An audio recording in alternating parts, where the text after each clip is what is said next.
Honestly speaking, I think Matiangi is the most disadvantaged presidential candidate in Kenya right now. Coming from one of the minority tribes already puts him at a serious disadvantage. Unless, of course, Kenyans finally embrace tribeless politics and start voting based on leadership and not ethnicity. But let's be honest, this country has a long history of voting along tribal lines. So what happens if that doesn't change by 2027? That alone could make Matiangi's presidential bid an uphill battle. Maybe even very, very impossible. But could he still shock the system and take down Ruto in 2027?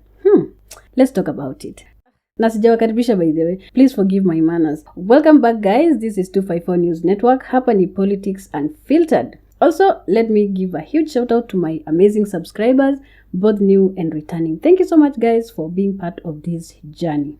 So, can Fred Matiang'i actually make Ruto a one-term president? The answer is yes and no, and I will explain. But first, let's put tribal dynamics aside and look at how the public perceive him. What do the people of Kenya think about Matiang'i? Number one, some Kenyans feel that Matiang'i lacks the political experience his opponents have. Can you honestly compare Matiang'i with the likes of Ruto, Raila, and Gachagua? He is good in running government, but he has never contested for any elective seat. Huyu anajua tu boardroom, hajui mambo na battlefield.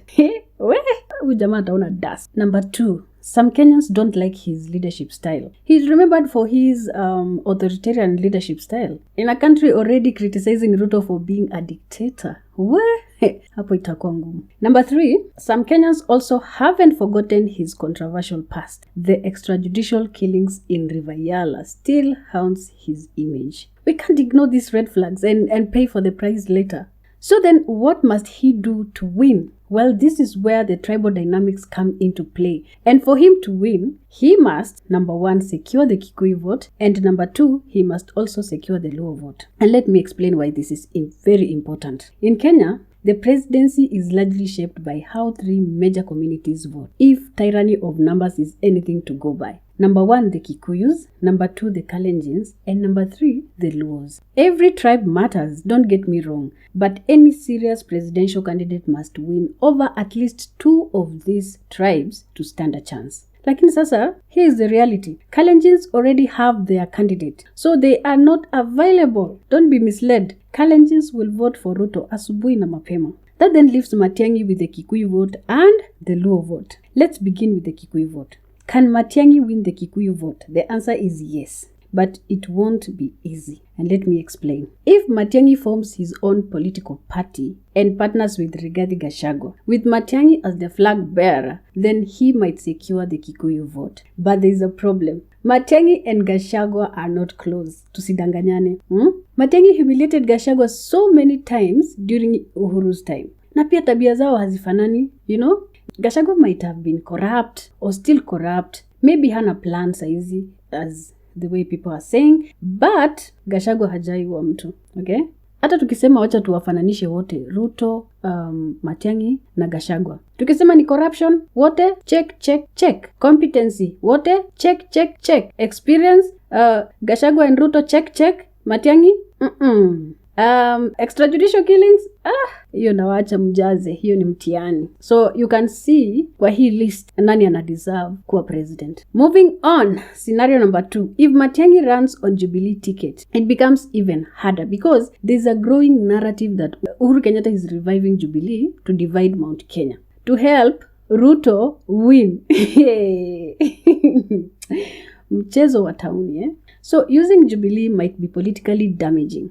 So you can see securing the Kikuyu vote is possible, but it is difficult. Now let's move on to the Luo vote. Sasa hapa ndio kuna shida kubwa zaidi because of obviously the handshake Ruto has with Raila Odinga. So for Matiang'i to penetrate, number 1, he must offer Raila a better deal than what he already has. Because with Ruto, Raila's retirement is easy and secure. Again, he's also guaranteed a running mate position for a Luo candidate in 2027 and a potential path to the presidency in 2032 for the Luo community. Where? So what could Matiangi possibly offer? If he decides and say, you know what, okay, take the running mate position, he risks losing the Kikuyu support. So bottom line is, convincing Luos to abandon Ruto will require an extraordinary offer, which could cost him elsewhere. So ya kwanza tumesema Kikuyu vote, ya pili tumesema the Luo vote. Sasa number 3 ni Matiangi must also present better policies than Ruto. Ukabila bila mpango ya maana kwa Wakenya haiwezi mpeleka popote. If Matiangi wants to be taken seriously, he must challenge Ruto's record and offer clear, superior alternatives. As we speak, and this is the part I hate the most, giving Kasongo his flowers, especially with all these extrajudicial killings happening. Just why can't he control the police?